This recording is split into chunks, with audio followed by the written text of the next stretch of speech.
News देखी अपनी screen पर और एमसीएक्स पर सोना चांदी दोनों ने रिकॉर्ड बना दिया है। अब ये तो होना ही था, जिस तरह से इंटरनेशनल मार्केट में प्राइसेस हमने देखे हैं कि धुआंधार तरीके से बढ़े हैं, तो वो कैचअप तो होना ही था डोमेस्टिक मार्केट में भी। और आप एमसीएक्स पर देखिए, चांदी 20,000 रुपए, मुझे लगता है कि सिंगल डे का सबसे बड़ा गेन होगा ये चांदी का। 20,000 रुपए एक दिन में चांदी उछल गई है और 3.5 लाख रुपए किलो चांदी के प्राइजेस हो गए हैं। 6 महीने पहले ये प्राइजेस थे करीब करीब 1 लाख रुपए से थोड़ी ज्यादा के, और 6-7 महीने में गेन्स है। देखिए 1 लाख से बढ़ के 3.5 लाख रुपए के प्राइजेस हो गए और 6% ऊपर आज चांदी के प्राइसेस हैं। तो आज चांदी की इन कीमतों के चलते निश्चित तौर पर आप देखेंगे कि हिंदुस्तान जिंक में एक गैप अप ओपनिंग होगी। हिंदुस्तान जिंक के चलते आप वेदांता पर भी उसका इंपैक्ट देखेंगे, क्योंकि हिंदुस्तान जिंक में 61% का स्टिक जो है वो वेदांता का है। तो ये दोनों शेयर अपने फोकस में रखिए।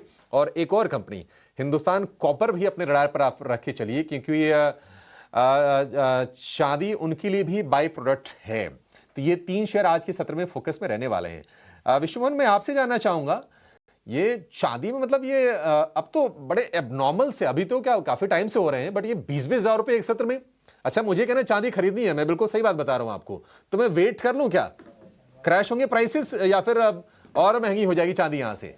देखिए, क्रैश तो होना बहुत दिनों से चर्चा हो रही है, लेकिन वो क्रैश हो नहीं पा रहा है, ये सबसे बड़ी चिंता है। और लोगों के अंदर में फोमो इतना ज़्यादा हो गया है कि कैसे भी एंट्री कर ले। कितने लोग ऐसे फ़ोन करते हैं, बहुत ही क्लोज रिलेटिव्स वहाँ पे फ़ोन करते हैं कि खरीद ले, और वो अब मानने को तैयार नहीं है। कल किसी ने खरीद भी लिया कि तमाम उन्हें मना करने के बाद भी, लेकिन रिस्क तो बढ़ गए हैं, क्योंकि बहुत सारे ऐसी इंडस्ट्रियल डिमांड है वो वहाँ पर कम होती जा रही है। सोलर पैनल्स में भी इस्तेमाल कम होने शुरू हो चुके हैं। 2 चीज़ें होती है जब बाजार में आप देखते हैं अभिषेक, तो एक तो आप वैल्यू बाई, आपको वैल्यू क्या इसमें अब नजर आ रहा है क्या, ये एक बड़ा सवाल है।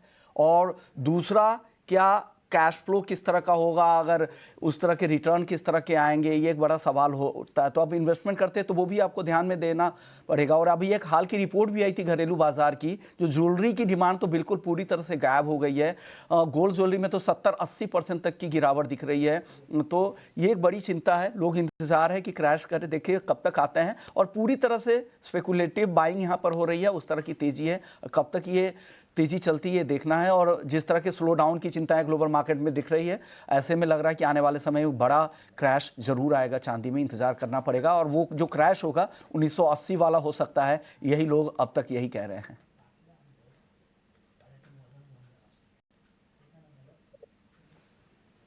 इसका बात है विश्वमोहन, लेकिन हम 2 लाख रुपए से ना वेट कर रहे हैं कि अच्छा अब क्रैश होगा तो अब लें, अब क्रैश होगा तो कुछ बाइंग करें। लेकिन ये 2 लाख से भी बढ़ते बढ़ते सिल्वर हो गई है 3.5 लाख रुपए।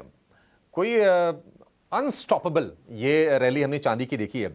ठीक है, इसके बारे में आगे चर्चा करेंगे। कुछ नतीजों के बारे में फिर से जरा बातचीत कर लेते हैं। ग्रेन्यूल्स के नंबर्स बड़े अच्छे आए और हेल्दी रेवेन्यू ग्रोथ है। मार्जिन भी कंपनी ने अपनी एक्सपेंड की है। लास्ट ईयर का हमने देखा कि टॉप परफॉर्मर था फार्मा स्टॉक्स में,